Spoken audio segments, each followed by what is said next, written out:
Hi everybody and welcome to Daily Deco. It's Wednesday today? We're racking through December already. Today's episode of Daily Deco is of course sponsored by our Teespring store. So we'll remind you about that a little bit later.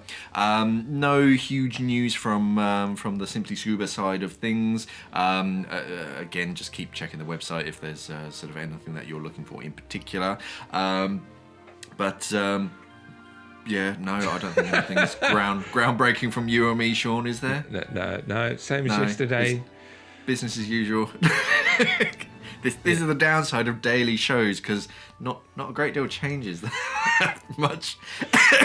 Maybe once or twice a month when we get a delivery. Other than that, yeah, it's kind of, oh, look at this just arrived. This isn't the time for that. You kind of want to wait until like February. That's when all the interesting stuff really starts to arrive. No, you don't. You want to hit every single day. You need to go to our website, simplyscuba.com, and you need to purchase a Terric every single day. Yep, set us as your homepage. Yes. So every time you open up a new tab, it's simplyscuba.com. Definitely do that. Our statistics would just be swayed so confusingly in one direction if people keep opening tabs onto our website, but they never do anything. Let's just do it. Just melt the system. So, first in underwater news is a kind of analysis from fizz.org, and this is all about, so basically this year in Australia they've had a unusually high sort of rate of shark-human incidences, which is a nice way of saying sort of people being attacked by sharks. And they don't really know why. So of course they're looking into it and trying to work out if there is anything in particular.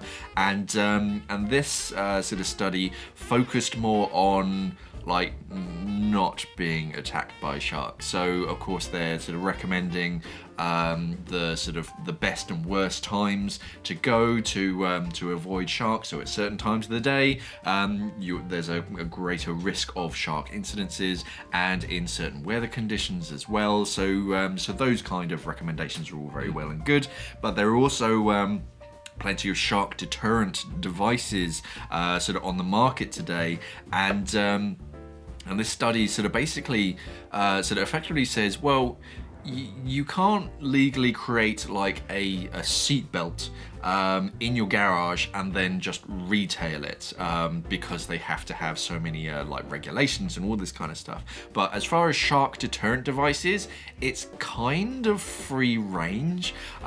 So if you are, I mean, there are plenty of these things. There are like bracelets out there that are supposed to sort of have like an electromagnet in them which deters sharks. It's like having like full beam headlights shone in their face, and they don't like it, so they tend to swim away.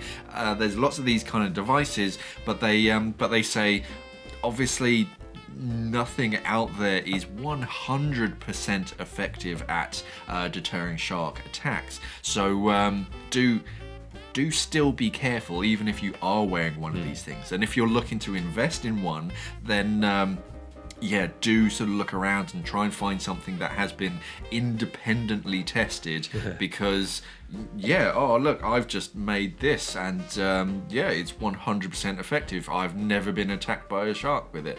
It doesn't matter that you've never been in the water with it, but that statement is still kind of true. But if you are looking for a shark deterrent, just to have that sort of extra added potential buffer to help protect you from sort of shark incidences, then definitely look for a one that's been independently and very thoroughly tested in sort of all sorts of areas, because there's and also, even if it has been sort of independently tested, it's never going to be 100%, because there's always going to be that anomaly to the rule and that sort of instance that occurs. So it's not a be all and end all, so still be careful. Don't go out sort of wearing your sort of fish gut soaked wetsuit and all that kind of stuff, because chances are I just got a scene from The Walking Dead then.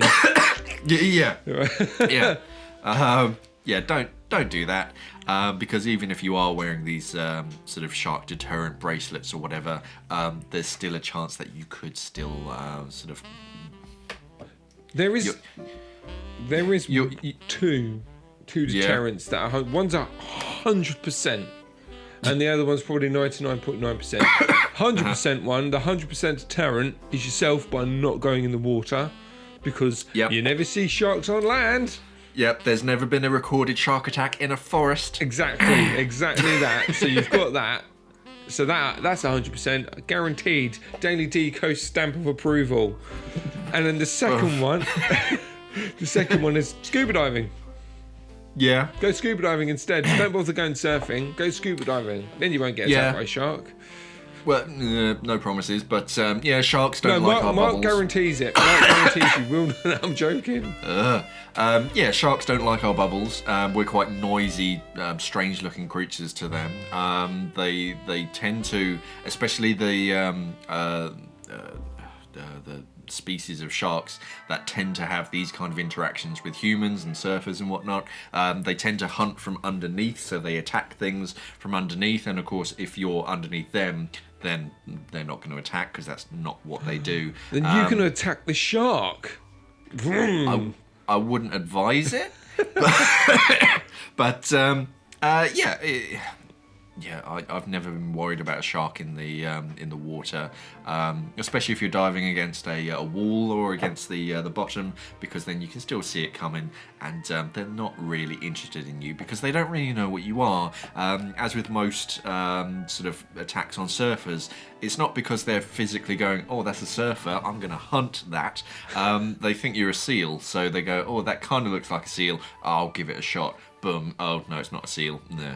So, no, it's all mistaken identity, but if you are looking for a shark deterrent, do definitely check that it has been independently tested, and it does work, basically. Yeah.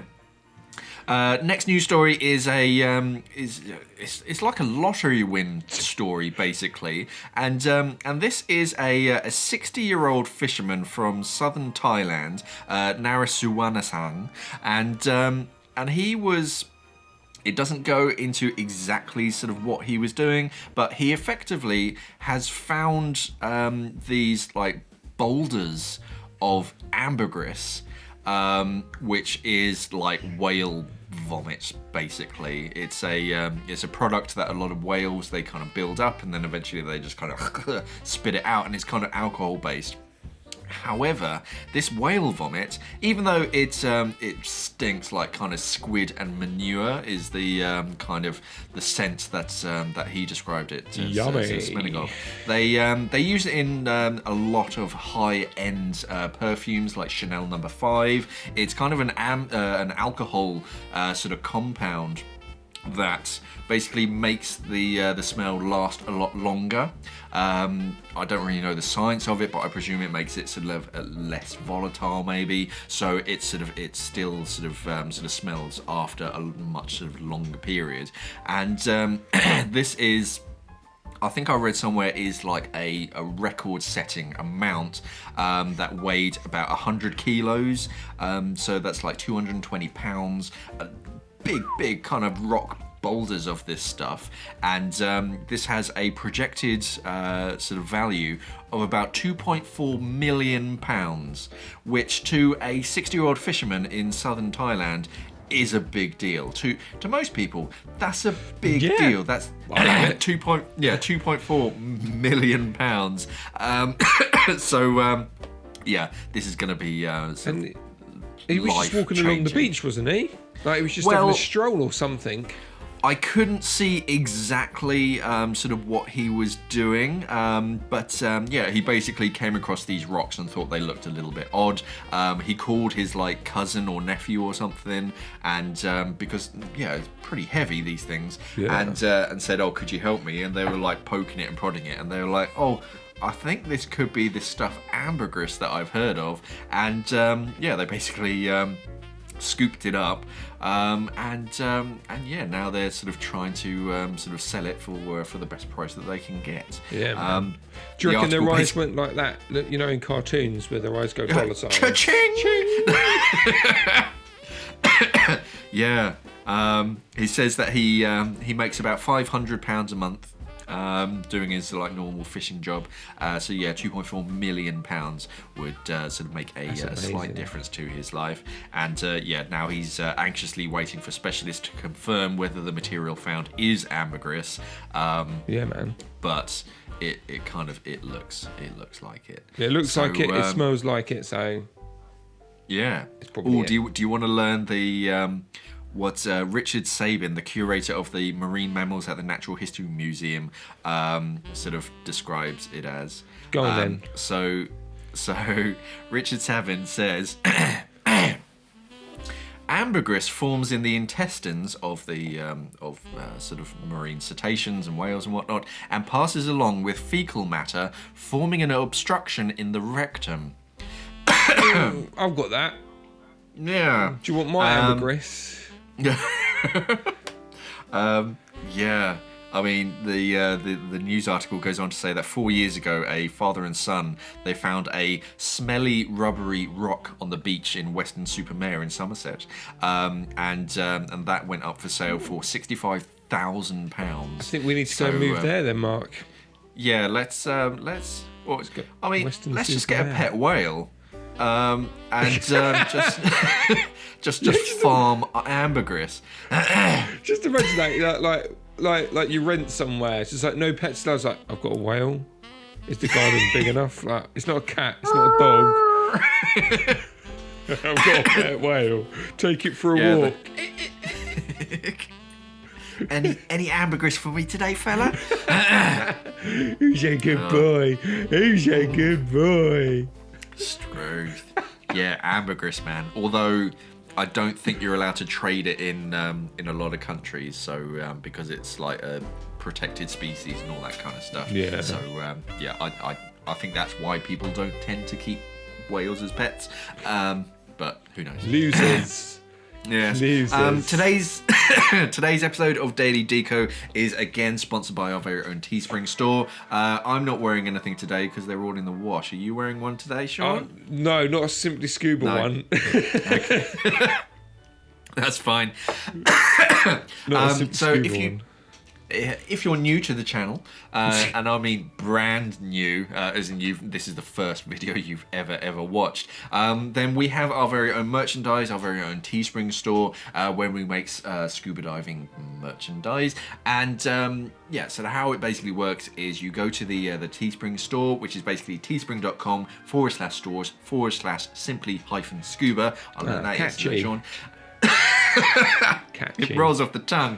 Yeah, and find one of our designs, all sorts of t-shirts and hoodies and socks and mugs and phone cases and you name it, all sorts of bits and bobs. Yeah, at the moment we are offering 15% off. So if you sort of find some merchandise that you like, sort of add it to your basket, go to the checkout and then use the promo code Daily Deco, all one word, and that will get you 15% off of your order.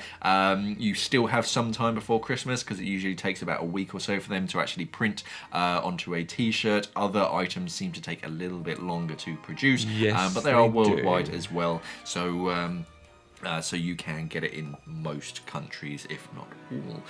But yeah, definitely use the promo code Daily Deco to get some money off. And as soon as your t-shirt or whatever arrives, we'd actually quite like it if you could take a selfie of yourself, upload it onto Instagram, and then tag @simplyscuba, just so we can see you wonderful people wearing your Simply Scuba merchandise. Yeah, we just kind of want to see what combinations you've gone for, what colours, and yeah, how it looks like on the general public.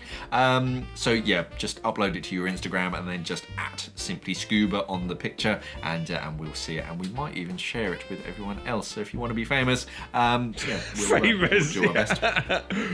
Because we have so many. Well, I thought nearly 5,000 Instagram followers. I created. Obviously, you did your one yesterday, so that's. Yep. I've shared that one, but what I've also done is you do highlight reels. Yes. On the page, so now we have a merch highlight reel. So your picture will be added, to that highlight reel, which is cool. Lovely. Yeah, man. Cool, man. Socks are selling well for some reason. The past couple of days. It's cold. Everyone's buying the dive scuba dude sock, which is pretty cool. That's man. cool. Yeah. Cool, man. It's it's getting cold out. People need new socks. For their hands. Put it over their hands. Yeah, we should do Simply Scuba mittens. I'm surprised they don't do mittens. Yeah, maybe. They're trying to find a grandma who can knit them fast enough. We'll knit more. Yeah.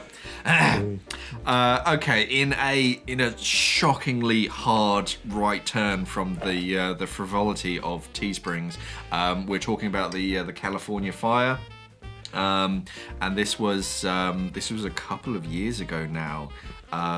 Oh no, it wasn't. It was September 2019. Was it only a year ago? Yeah. Wow. This feels like it was such a long time ago now. But so this is new charges have been sort of brought up, but these are against the captain of the boat. Pardon me. So the captain of the scuba diving boat is now sort of facing charges of misconduct, negligence, and inattention by effectively failing to sort of train his crew, conduct fire drills, and sort of having a actual roving night watchman on the Conception. So effectively, if you're fairly new to the scuba diving community, you might not have seen this news story.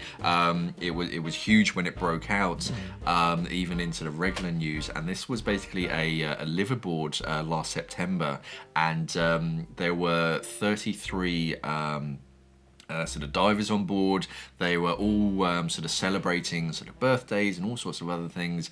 And one night when they were all below deck just sleeping, a fire broke out in the middle of the ship, which effectively trapped them all below deck. There was also a crew member that was trapped below deck, and everyone else that was above deck who was sort of crew. I think one broke his legs trying to sort of get people out. Eventually the fire just became too intense and they had to abandon ship, and 34 people died, and it was a very serious incident. It's created a lot of sort of safety reviews on sort of most dive boats, especially sort of liveaboards. So and of course now all the eyes are sort of back on trying to work out sort of what happened, how it can be prevented in sort of other dive boats, and of course the legal proceedings on both the boat charters, and now it seems to be on the captain himself. The US attorney sort of said in a statement, as a result of the alleged failures of Captain Boylan to follow well-established safety rules, a pleasant holiday dive trip turned into a hellish nightmare as passengers and one crew member found themselves trapped in a fiery bunk room with no means of escape. So I don't think anything has been finalised. It's not as if he's been I can't even think of the word. The sentenced legal team. Sentenced to anything. He's just been charged with these things.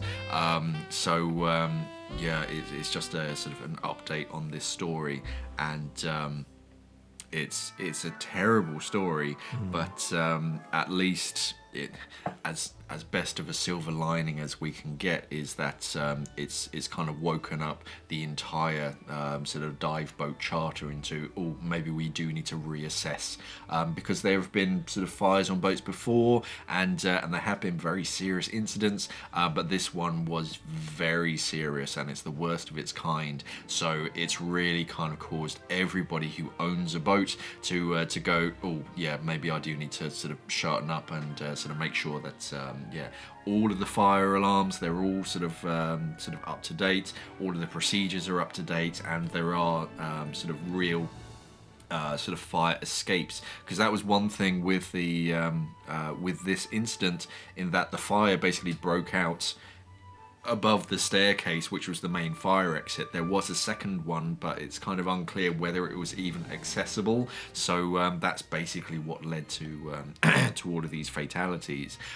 So yeah, a lot of boat charters have just taken their sort of ships to one side and kind of really assess them and change them if they need to. And I think new guidelines have been released as well to actually sort of sign off boats and go, yes, this is safe.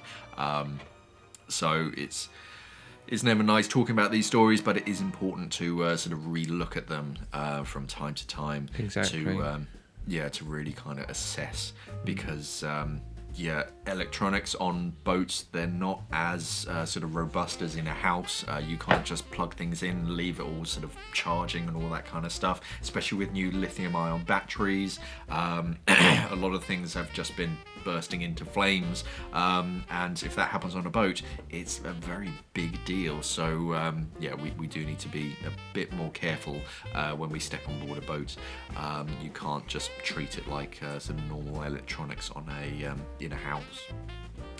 And the final news story, just to lighten things up a little bit, is basically Special Forces Operations Detachment Alpha with the 10th Special Forces Group Airborne are basically... So... You've probably heard of Cheyenne Mountain, which is like an American military base somewhere in the States, and it's literally underneath a mountain. And this is like a nuclear bomb center, but with like a military base as well. So it's this self-sustaining, like it sounds like a town but under a mountain, and it's all like military controlled. So should the worst happen, at least there is still like someone in control doing things. And because it is self-sustaining, of course they need water reservoirs. And they have all these kind of cave systems, of course, under the mountain. But from time to time, obviously, these need some regular maintenance to make sure that the water's flowing sort of correctly. There's no sort of cracks in the foundations or anything. And where they usually get a civilian contractor to come in, and they put their divers in the water in these reservoirs, and they basically check everything, make sure everything's sort of going correctly. One of the officers sort of in control was basically talking to like a brother of his, and they basically said, well, why are we paying civilian contractors when we literally train up like Navy SEALs and like special forces sort of divers? Why don't we just get them to do it for free? And that's what they decided to go for. So they've got all these sort of burly guys, all these sort of burly military divers, and they sort of basically said, right, new job, go to Cheyenne Mountain and go bring all your dive kit. They were all sort of getting kitted up in this like underwater cave system, and they're doing some like basic maintenance and sort of checking out if everything's all sort of up to scratch, everything's still sort of flowing nicely, and they're saying how it's good. So he says that the officer in command, I think OIC stands for, dive operations don't happen very often in Special Forces. This was a good chance for us to go out and showcase our capabilities as a legitimate maritime force within the Special Operations Command to actually do a real-world mission. It's not infiltrating into enemy country or territory, but it was a chance for us to show everyone that we do have this capability, and it's important to keep the capability within the Special Forces community. Now, I never really thought of Navy SEALs or whoever the actual task force was. I never really think, they clearly don't know what they're doing. Of course they know what they're doing. They're a legitimate special forces, and they spend a lot of time training. But they always feel like they have to prove themselves. And like, our divers can still dive. But I just thought that was a nice little story. They used to have this civilian contractor who would sort of come in, and he's like, oh, okay, yeah. So Jerry, mate, sort of Jerry just comes in. Yeah, just he's got his 12 litre and a pony and a little flashlight. He's like, yeah, no, it all looks good. Just imagine that though. So you sign up to do this. You do all that training. You're like, I'm a Special Forces diver. And then like your 5 year stint's over. So what did you do? So I looked at some pipes. I went in a tank and wiped it down. Yeah, that's about it. Yeah, sounds good. Oh, yeah, because we were talking about it well, you and I were talking about it this morning, but we were also talking about it towards the end of 2019. In that, like SOCOM, the Special Operations Command, or DARPA, or whoever it was who does like the military research, they were researching like better underwater guns and better underwater bullets, as if there's lots of these like James Bond underwater gunfights, but clearly there's not, because they're like, oh no, we need to sort of prove ourselves and get ourselves like back into the water. Let's dive in this like underwater drinking water reservoir. It's a good prospect though, because when they finish, you know, they've done their term or whatever, they leave, they can go work in an aquarium.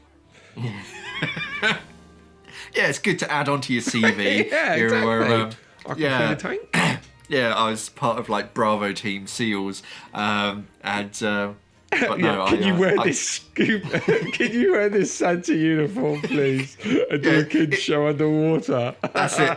It's December. No, bless. That's good, mate. It's amazing. Yeah, that's it.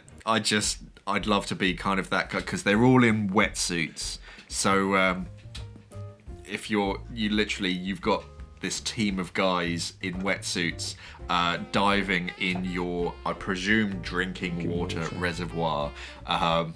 Yeah. There'd be a few jokes about the sort of the water cooling. It's like, well, I wouldn't drink that. I was literally swimming in that this morning. And a wee in it. I had a wee. You had I had to. a wee. You're drinking my piss. Ugh. Because they get that on like military sort of ships and submarines. I think they do a certain amount of recycling. Yeah. Especially on like space stations and stuff. Everything on a space station is recycled. As much as possible. Yeah. The. Shall we end it there then, Mark? Yeah. On that sort of lovely note, we've delved down as deep as we can go. Yeah.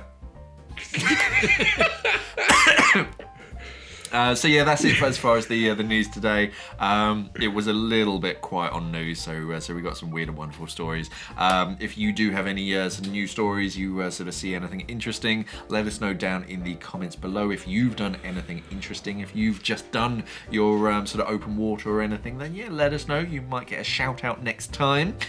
If you have any questions or comments or queries, anything that you want us to elaborate on, then yeah, let us know down in the comments below. A lot of the questions will be answered on Friday with our Q&A show, and yeah, don't forget to use the Daily Deco discount code. That's quite hard to say. If you're shopping on the Teespring store, there'll be a link down below in the sort of description to the Teespring show. If you're watching this on YouTube, there'll probably be a banner as well with sort of a few t-shirt ideas that you can click on that. So, yeah. Don't forget to you can also listen to us on the podcast. So literally anywhere that you listen to podcasts, whether it's Spotify or, well, let's face it, it's going to be Spotify, isn't it? Then you can subscribe to us and listen to us as a daily podcast. So you don't have to look at us. You can just listen to our silky smooth, trustworthy voices. How's it going, guys? That always used to be a joke with me and my students, because when you're surface swimming, it's easier to do it on your back, sort of swimming backwards, and of course you can't see where you're going. I was like, oh, don't worry, people, just follow the sound of my my comforting voice, and everyone would laugh. I don't understand why, but yeah, you. Mark, they're dead now. Why are you not laughing? Why are you getting smaller? That never happened. No, of course it didn't. But yeah, you can listen to us as a podcast if you so wish, or of course, yeah, you can sort of watch us as a video. Don't forget to subscribe to the channel, because a lot of people still aren't subscribed. You're still watching all of our content, but you're not subscribed for whatever reason. It does make a huge difference. It does make a lot of our sort of monthly reports look a lot nicer. We quite like sort of using the big numbers when we're sort of typing in reports. So it's nice if you're subscribed. Don't forget to hit that little like button. Comment down below. Thank you for watching, and of course, safe diving. Bye, guys, and stay classy, scuba divers.